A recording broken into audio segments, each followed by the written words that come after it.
Do strong-willed children seem to know exactly which buttons to push? Do you feel the heat rising inside when they respond in ways you never would have dared with your own parents? Well, you're not alone. We've all been there. Anger takes over, patience runs thin, and before you know it, you've lost it, despite wishing for a better way. Kirk Martin is the founder of Celebrate Calm and the Calm Parenting Podcast. Kirk has helped me and thousands of other parents with their strong-willed children.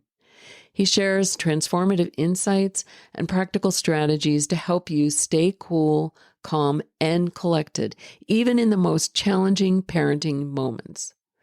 Discover how to turn frustration into empowerment and create the peaceful home environment that you want. Tune in to learn how to connect deeply with your strong-willed child and find the calm amidst the chaos. Don't miss this chance to transform your parenting approach and build a stronger bond with your child. Welcome to Grandparents Raising Grandchildren, Nurturing Through Adversity. In this podcast, we will delve deep into the challenges and triumphs of grandparents raising grandchildren.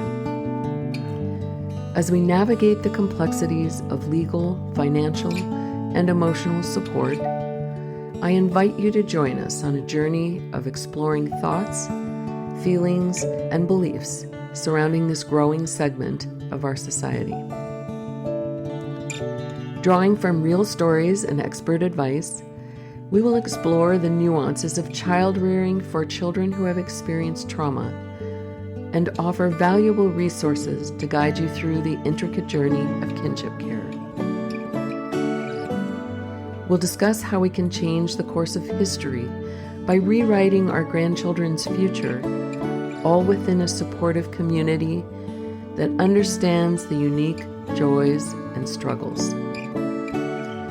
This podcast was made especially for you. Welcome to a community where your voice is heard, your experiences are valued, and your journey is honored.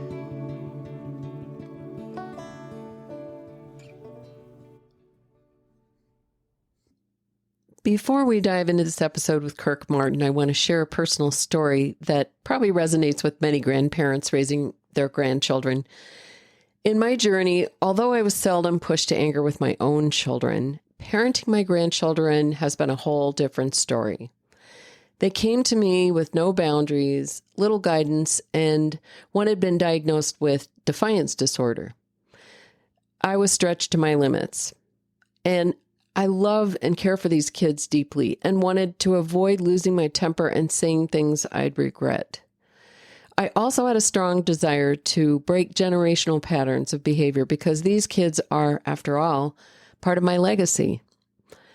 Discovering actionable tips that instantly worked was a game changer for me. It not only helped me manage my anger and feel better about myself, but it also provided healthy examples for my grandkids. I was all in and excited to share this journey with these transformative insights. Join us today as we explore how to find better ways to handle the challenges with strong-willed children through practical advice that really works and encouragement from Kirk Martin. Kirk had found himself in a similar situation when he first became a dad. Raised by a military father, he was taught, as I was, that children were to be seen and not heard. Questions were followed with yes, ma'am, and no, ma'am. Rude or impolite behavior was met with a spanking, or worse sometimes. Kirk's parenting skills were transformed by 3 pivotal questions, and now he helps millions of parents stop the yelling, defiance, and power struggles between parents and kids. It's changed my parenting for the better, and I hope it will yours too. Good morning, Kirk. Hey, Laura, it's awesome to be with you. Too, I'm so excited. You are the founder of Celebrate Calm And you have helped over 1 million parents stop the yelling, defiance, and power struggles that they have with strong-willed children. And that all came from a passion, I gather, from within you because of being a father yourself to a Yes. strong-willed child, Yes. right? I always joke our son came out of the womb with boxing gloves on and challenged everything inside of me, right? From the way I was with the way I was parented, and those Yeah. strong-willed kids and kids with trauma, kids on the spectrum. They know how to push your buttons. They know how to find every weakness that you have.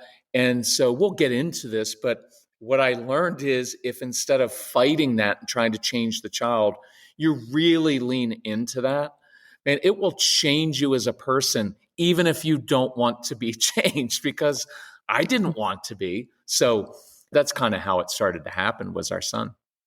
It brought up probably a lot of issues from your own child rearing, did it not? Absolutely. My dad was career military. Like in our home, he was known as the colonel. So for your listeners, many of you were raised in that era, right? Of like fear and intimidation, yell and scream, speak when you're spoken to. And so then I become a dad and it's like, well, that's all I knew was to do that. So a lot of this is just breaking those generational patterns, and it's hard, but it's worth the work. And what did that do to you when those issues came up for you and you were parenting your own son? You know, when I look back, I wanted to change our son, and I think what was happening was it was causing all of this inner conflict inside of me, right? Like, I would have never talked to my dad like that. Am I doing something wrong? Why can't he just get with the program? And I found that I began, and I loved our son, right? Like I was a good dad, spent time with him, we played ball together, but invariably, almost every interaction, some of kind of my dad came out. So I'd be critical of him. I'd be short with him. Case, come on, just get my tone. You just get frustrated with these kids. And I think what I resented in our son was he was forcing me to come face to face with my own childhood issues, with the fact that I couldn't even control myself. I needed, in a way, I needed my son to behave so that I could behave. And so at the very beginning, I think I was resentful toward my son. Why can't you just do what I asked you to do? It would be so much easier. And so there's all this wrestling inside. And I think, obviously, the parents and grandparents listening to this, you're going to experience that. It's hard emotional work. I'm a guy. I can work like a regular job. I can work 20 hours a day. It's a nice escape from real life. Like work is easy for me. Human relationships, those are hard, like very hard. Yeah.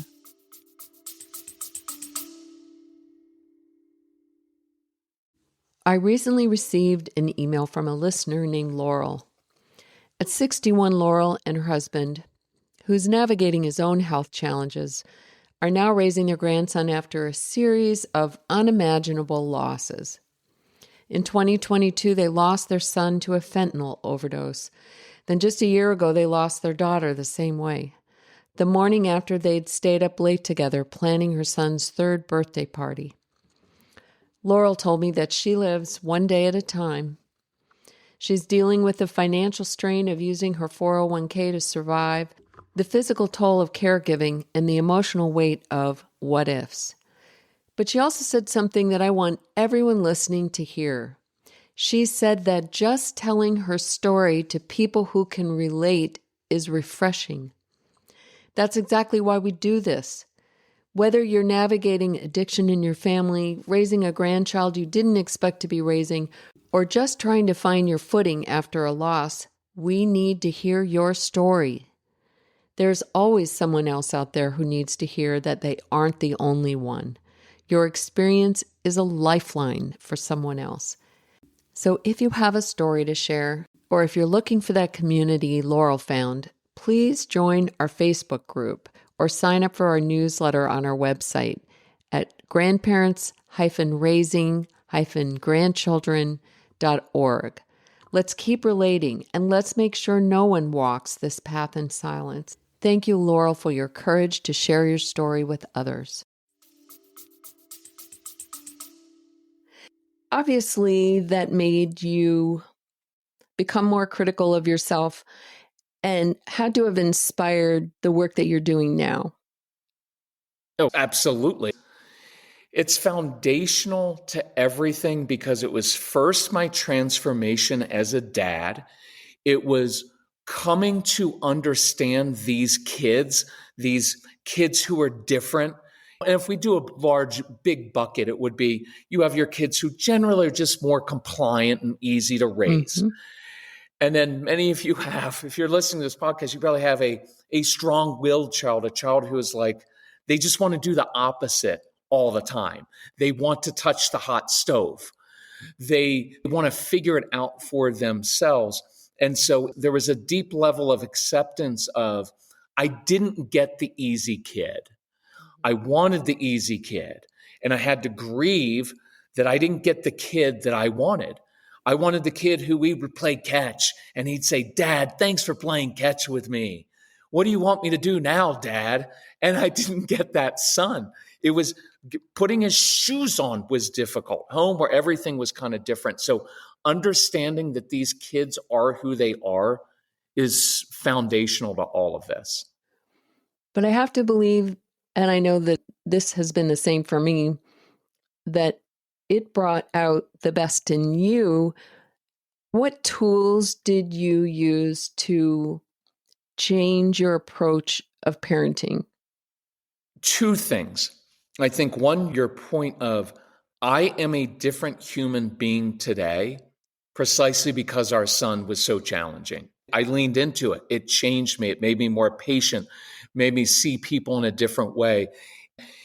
Honestly, I had to learn how to control my own emotions. Now, I'll tell you the two things that I did right away, Laura, that made a big difference because I'm not great at that. Well, just do deep breathing exercises.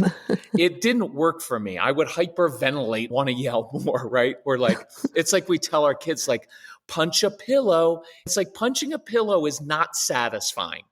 They need it's to not move. What you think of. It's not the first thing you think of. No, I want to hit something concrete and hard. But the two things I did right away were I began sitting because I was raised by a dad who kind of just, when I think about my dad, he just was always lurking around the home. It was like he was this presence who was finding us doing things wrong and then yelling at us. And so I began sitting. And sitting changed something because when you sit down, you see situations more clearly. It's really hard to yell when you're sitting, right? Like you think like, you're a New Yorker. You're a New Yorker, right? Like you got the hands flying and you're talking quickly. And then that body posture leads you into more standing over a little kid, yelling. So I'd sit. And part of the reason, Lauren, people always push back like, oh, that's too simplistic. I'm a caveman. I'm a guy. All I know is I can't remember like a 10-step process to calm down. But anywhere I am, anywhere I can sit. And it changes the response of the child.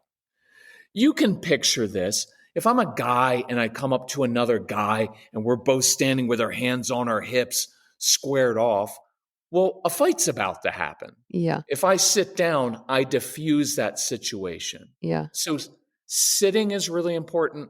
And then tone of voice, hugely important for our strong-willed kids who have been through trauma. And I'll do this really quickly. So the old school approach, you're not going to talk to me like that. You sit down right now. Mm-hmm. Well, that kind of gets that fight or flight reaction going from the child. Mm-hmm.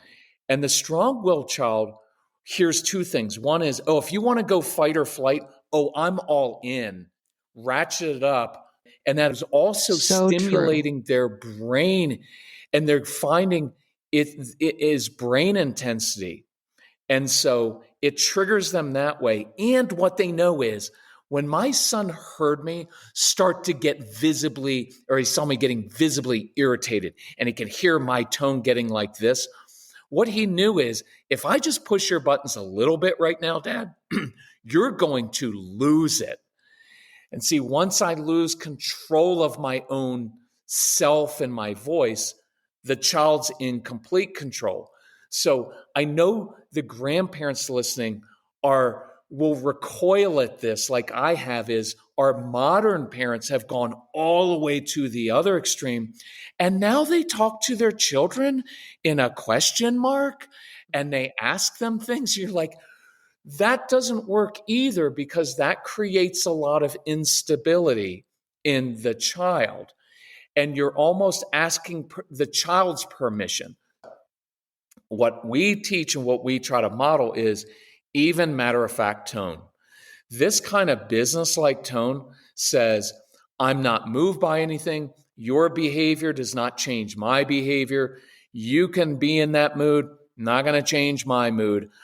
I'm in complete control of myself. It is a very grounding tool, and the strong-willed kids respond to this because you're almost talking to them like you talk to another adult. Instead of trying to do this, will you please behave? Doesn't work. You know what? You better get your butt in the car right now. Doesn't work. But when I talk like this, well, now I'm talking kind of like I respect them, but I'm also the authority figure who is in control of myself. And I found if you try those two things, you'll start to see a lot of success with these kids right away. One of the things that attracted me to speaking with you was I could really relate to the 3 transformative questions that you bring up. 1, what if your child was created like this on purpose? 2, what if by trying to change your son, you're frustrating my purposes for him or her? 3, what if instead of trying to change your child, you're the one who needs to change? All of those issues came up for me. And I'm curious how those came up for you. I think Laura, it was the process of I was spending so much emotional, mental energy just trying to fix our son, like just change the kid. So I would go on these long walks and I would, however you want to say it, but I would talk to God and I would just like, I don't even know. I wasn't really talking to God. I was telling God that he needed to change our son, right? Like, what are you doing? Like, do you not know what you're doing? So, you talk and you're searching, right? And you could put it in terms of like, usually it's moms and grandmas like searching on the web, till 2 a.m, right? Like I need some resources, like I need some help here. But when I did start to listen a little bit more, and I did start to hear those questions of like, well, what if he is made like this way on purpose? What am I missing here? Because I'm just trying to make this kid be a mini me for my own comfort. Casey, our son, made me really uncomfortable. There's a lot of wrestling inside. And I started to think, okay, so what is the purpose for that? What if that strong-willed nature of his is there for a reason he's made like that? And I can tell you in retrospect now, our son is 31. All of those traits that irritated me most when he was a kid are the very traits I respect and like the most now. And he works with me in the business, but he has another job. He kicks butt in his other job precisely because he's so strong-willed. Don't you think that's every parent's desire? I mean, as a grandparent, my greatest desire is to transform the generational disorders of the past in my family and be able to give this gift of clarity to my grandchildren and the wisdom, of 67 years for me of experience, And so that they can live a happier, healthier life, but not feel, I mean, I had to uncover years of thinking or dysfunctional thinking because of all this crap that was passed down to me in my family. And not that I have a wonderful mother. I had a very wonderful father. My parents were divorced, but I mean, there was all kinds of stuff that we pass on. And I don't want to do that with my grandchildren. I think that's the greatest gift, right? And I think Yes. More important than anything I could think of. I think it's more important than anything they learn in school, right? Anything, all those things of like tie your shoes, all the daily things, make your bed. It doesn't matter. It's more important than material things to leave for them. Oh, absolutely. Well, because you're leaving them as a new person, a changed person, a confident kid. And one of the advantages Happy of child. yes, and one of Happy the person. advantages We have of so many us, unhappy people in the world. if you can get to those basics, and one of the advantages I think, Laura, of grandparents, I know it's hard, is you do have that life wisdom, right? And you do have that settled nature. Like I'm 58 now. I'm so much more settled. I've enjoyed my 50s. I feel like I finally grew up in my 50s and I'm kind of looking forward to 60s because I'm like, okay, I probably won't get freaked out about stuff as much in my 60s as I did in my 50s. My 30s, yes. I was basically a kid myself trying to raise. We had Casey when I was 27. Casey's 31. I'm like, I can't imagine you with a kid now, and you were 4 when I was your age. Like, we didn't know what we were doing. But if you can embrace this, even at this stage of life, I know it has to be hard to say we had these plans of what we were going to do in our 60s and 70s and our 50s. But now it's like, okay, so I can take on this challenge and I can take these kids and I can help create for them like a legacy, generations going forward. Like I know our son, his relationship with his wife is so much better than ours ever was. He's so much more, they talk, they handle conflict. Like in our generation, we didn't understand all of this. It was like, we were too young when we got married. We didn't know what we were doing. And so you're being able to make the generation that comes after you. And for some of you listening, you're skipping a generation, right? And you're going to the grandkids. And what a gift you are giving to them of your life wisdom. And then them watching you change right in front of them. And you're older like me and you struggle with technology and your kids are going to be teaching you some things, but you have an opportunity to be so grounding for them, right? Because one of the things, Laura, that I do with parents of their kids, strong-willed kids, is find an older couple down the street who can mentor your child. Mentors are important, I believe. Absolutely. And I always mention, like, find an older couple. Why? Because we have wisdom. We know what it was like before screens. The young parents now, they don't know what life was like before there was an iPhone, right? Yeah. But you and I can remember the corded, gross yellow lime green phone attached to the wall. Remember how cool it was when you had the 36-foot one? Yes. I remember my parents saying, we don't need to spend the money on that. We can stand next to the kitchen wall. Right. That was a luxury. When cable TV came out and there was a cord that ran along the living room floor and you had to click a dial so there's this institutional knowledge that we have and wisdom that the other generations don't have. Like even in my talks with my son, we'll talk about what it was like back then. And I think our son will actually use some of the good parts of that old school discipline. Yeah. Right? Of not being moved. Okay, so my child is unhappy. Well, my day's not going to be ruined. Like you remember this. You grew up in New York, I think. I grew up in Baltimore. We just went outside and we were gone literally all day long. Didn't see our Yes. parents, didn't talk to them. We came home when the street lights came on. My mom, I never remember her saying, well, honey, did you have a good time today?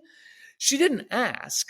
And it wasn't that she didn't care. I think she knew, look, if you had that much freedom to be gone all day and you didn't have a good time, that's on you. Right. And she wasn't like all tied up in like, well, my happiness is dependent on your happiness. And when we were bored, our parents didn't jump through hoops and buy us stuff. They were like, okay, you're bored. You'll figure it out. And we figured it out. So to the grandparents out there, you can bring some of those great elements of that old school parenting to bear that are very grounding for kids, but then learn some of the new things like our kids with anxiety. That wasn't like a big deal back when we were kids that we knew about, partly because nobody knew about these things. But you have a lot of advantages here. So I don't think you have to redo your entire parenting paradigm. You can bring to bear your wisdom and set up your grandkids and kids to have amazing lives. So, what do you think are some of the core beliefs that we need to take a look at as grandparents that are raising grandchildren in these challenging situations? I think there is, as you know, better than I do, would be that grief, right? Allowing yourself that grief of, we had dreams of the golden years.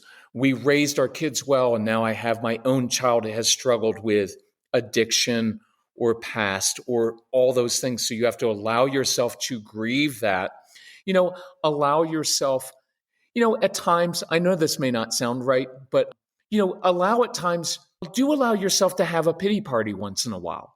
Mm-hmm. Right? To say, like, this isn't right. Like, this isn't how it should be. I think that's very healthy. Now, I don't want to live in that every single day, but it's also, I don't want you to expect yourselves to be superhuman. Like, we back in the day, we did these camps where we had kids come in our home, but I was like 35. I'm not having 10 kids in my home unless they're my grandkids. And even then, I'm not going to have them all at once. That would be overwhelming. So I think being honest with yourself and saying, no, I can't do the same things I did when I was a young parent, saying no to certain things. But I think overall mindset would be, okay. And this is what I've learned as I've gotten older, Laura. These are the cards I've been given.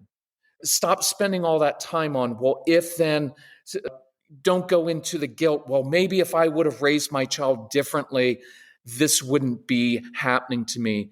And throw yourself into the mission of, okay, here's reality. I now have a 4-year-old and a 10-year-old, or I have 2 teenagers that I didn't expect to be raising. Now I kind of step out of myself and say, this is my legacy now. My legacy is these kids that I now have. What does their future look like? What do their marriages and their families look like? And now I have an opportunity. And look, I know some of this, I don't want to be insensitive to it, right, Laura, of being like, oh, I'm just going to take on this mission. This is hard. But I watched my own grandparents kind of just slowly die, sitting in a mobile home in Florida, watching soap operas every day. And then they kind of just wasted away because you worked my grandpa worked in a factory, and then it was quitting time and retirement, and there was no mission there. Now, fortunately, like with you, it was like, okay, now we're going to travel, but now that's shifted a lot. But if you can take on this as a mission to say, here is my second half of life mission. I'm going to lean into this and I'm going to break generational patterns. And these grandkids I'm going to be given, they're going to look back at me as all of the grandkids in our larger family look at my mom, because my mom is a hero to them. My mom, their grandma, is kind of the guiding force of our entire family. She's since passed, but she was an awesome human being who worked through her MS and everything else. And when she died, and when she was in the process of dying, I remember talking to her and saying, "Mom, you're free to go now." Because she was a fighter, and she was like, "I don't want to leave my boys and my grandkids." But her body was just falling apart. And I said, "Mom, look at what you accomplished. You raised 4 boys by yourself who had a dad who was a monster, and we all turned out well. And your grandkids adore you. You have left your mark for generations." And she has. Like my niece, because now we're starting to have the nieces, the kids are having grandkids. And who do they all talk about? It's all about my mom. My son, when he's older, is probably not going to talk about me. Like, "Dad, you were so great." He's I going to don't talk know about about that, Kirk. He will. I was just he will a little bit. But the guiding force in our family is the grandma. And so if you can embrace that, you can have a generational impact for hundreds of years even by doing this. So I have a lot of respect for you and for all of the people listening to this to say, hard I work, you love those leaned into points. it. I think those are great ones to remember. And let's briefly go into, because I know a lot of grandparents have strong-willed children. I struggle with the anger that comes up. I struggle with raising my voice. Give us some actionable tools. Just let's go over some of the key points, and then maybe we'll have another conversation about this. Okay. I think, good. Laura, I think first controlling yourself, right? And learning how sitting down, I would practice that even matter of fact tone all the time. I'll give you, if you don't mind, I'll do this quick 5 points for like really emotional kids. So, Yes. Great. number 1, the first thing when you have a child who's really emotional and getting upset, the first thing is not to try to control them and get them to calm down, because that's what we all do. And you grew up in New Yep. York, so you know this, Laura, of like, Oh, yeah. if I were to tell you, like, you need to calm down right now, calm down, Laura, you'd be like, oh, yeah, you can go yourself, right? Nobody likes to be told to calm down. So the reason kids get upset and we get upset as adults is because we have a perceived or real loss of control. I mean, one of the things you're going to struggle with as a grandparent is you had dreams and visions of how life was going to be like, and then overnight, you are responsible for raising these grandchildren. Well, that's a huge change.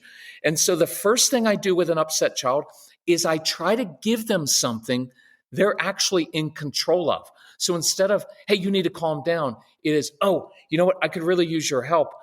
And then I try to come up with some jobs to do, things that they feel in control of. I'll give an example, working with his family, and one of the kids, he likes to fish.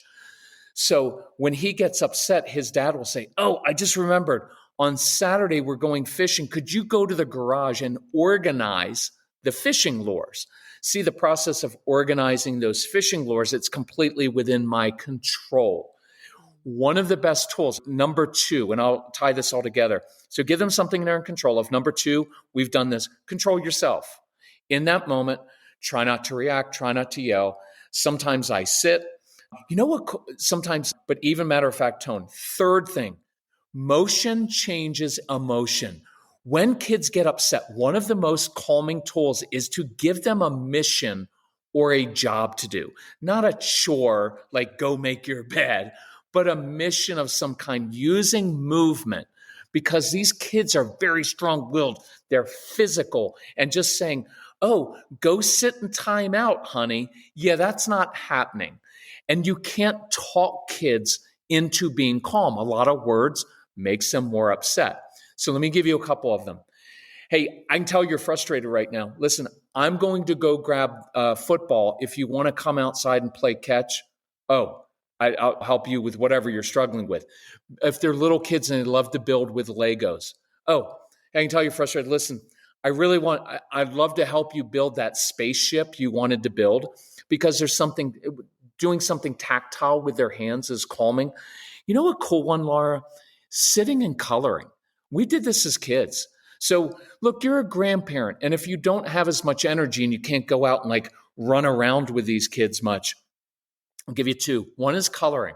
You literally just sit at the kitchen table and start coloring. It's impossible to yell while you're coloring, right? You'll feel stupid while you're doing it. And what you're doing is you're drawing the child to you. And so another one would be have some pre-planned missions, so to speak, that kids can do when they get upset. A lot of the kids we work with are very physical. And so even saying, let's say you're a grandma and you're like, oh, you know what, your grandpa, you know what, he couldn't get all those bags of mulch moved. Do you think you're strong enough to move those bags of mulch for your grandpa? Well, little kids love proving that they're strong. Mm-hmm. And so now they're outside dragging. And I would just honestly, I just order like 5 bags of mulch or topsoil to keep in your backyard and have them move it back and forth, have them dig a hole in your backyard. I don't care. But having something physical to do helps you work off that frustration and anger. Mm-hmm. The fourth thing is intensity. Give kids positive intensity. See, when our son was little and he did things wrong, I gave him negative intensity. You know what? You need to stop that right now, young man. And what their brains, and this is really important for your kids who have been through trauma, is the brain associates intensity with connection. Because think about this, and you guys all will know this. The worst thing in your marriage is not you two fighting, it's apathy. It's when I don't even care enough about you to argue with you anymore, Laura. I'm done. But at least if I argue with you a little bit, that shows I care. So for these kids who have been through trauma, what they learn is if I push people's buttons, they yell at me. Well, at least you care enough about me to yell at me. So intensity, positive intensity, sounds like this. You've got a kid who comes home from school, makes a paper airplane and throws it. It doesn't fly the right way.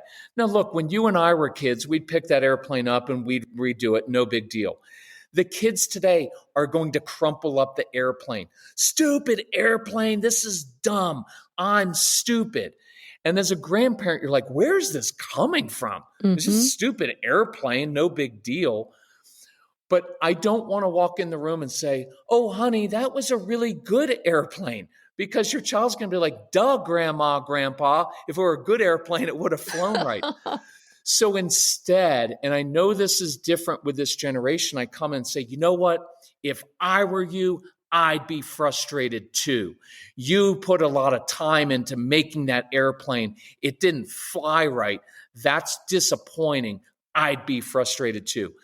There's something very grounding and settling about another person saying, yeah, I'd be upset at that too. And I don't give eye contact. So in that situation, you know what? I'd be frustrated too. Then I usually say, you know what? I need to go to the bathroom. I need to go get a glass of water. When I get back, let's problem solve. So I don't stand over the child when they're upset because nobody likes to be watched when they're processing their emotions. So giving them a mission to do, controlling yourself, using that intensity can be extremely helpful with these kids. And it's just learning some new tools. And Laura, once you start doing it, you're like, oh, there's a little process to this. I can do that. And you'll watch their reactions change. So I just encourage you, try some of those things, grandma and grandpa, moms and dads, and just watch how the child responds to it. I really think those are great tips that I've never thought of before. And I know that I'm going to be reporting back to my husband after our interview. He's very interested as well in learning some tips on how to work with our kids. Both of them are strong-willed. Both of them are different, obviously, have different issues, but any good advice is helpful because we do want to work with breaking negative cycles If we can get to that point of understanding that, I know that it's been a beautiful transition for my husband and I, recognizing that we're doing the right thing. And as we've embraced this mission, it's changed us in some amazing ways and made us better people. And will continue to. I'm so excited to start using the actionable tools. I think they make so much sense.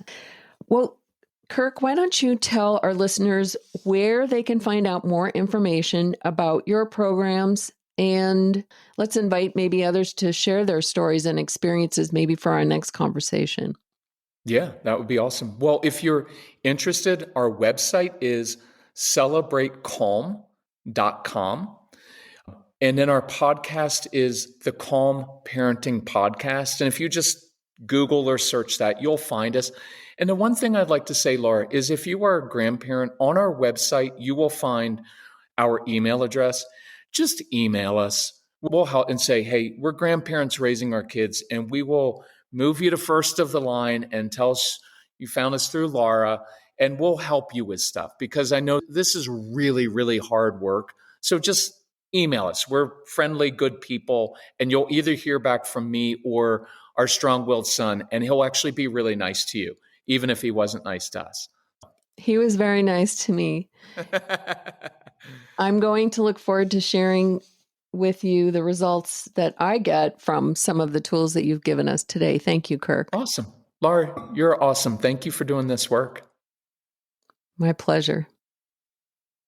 Thanks for joining us today for another episode of Grandparents Raising Grandchildren, Nurturing Through Adversity. I encourage you to share both your challenges and your successes with us. Your story is undoubtedly one someone else needs to hear. Submit your stories to the links provided in the podcast information.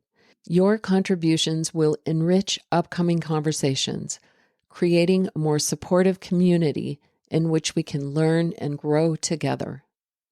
Get ready to embark on a journey into the future of social work with our next episode, where we explore a revolutionary new technology designed to prioritize stress management and provide unparalleled community support, all just a click away.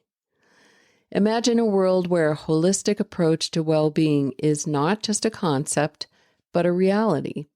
Join us as we sit down with John Jesumaria, a licensed social worker whose personal journey through learning disabilities, mental health challenges, and significant losses led him to become a passionate advocate for mental health. John founded Differently, a groundbreaking online social support system that is transforming how social workers and communities approach well-being. Discover how this innovative platform is creating a brighter future for social workers and the communities they serve. Together, let's reimagine a future where mental health is a fundamental aspect of overall societal health, and social workers are recognized as essential pillars of our communities. Tune in next week to learn how technology and empathy can work together to create meaningful change for all. Thank you for tuning in to Grandparents Raising Grandchildren, Nurturing Through Adversity. Remember, you are not alone. Together we can find strength and hope in the face of adversity. Peace be with you, and I pray that you find some time this week to listen to your inner wisdom amongst the noise and the pandemonium of this world.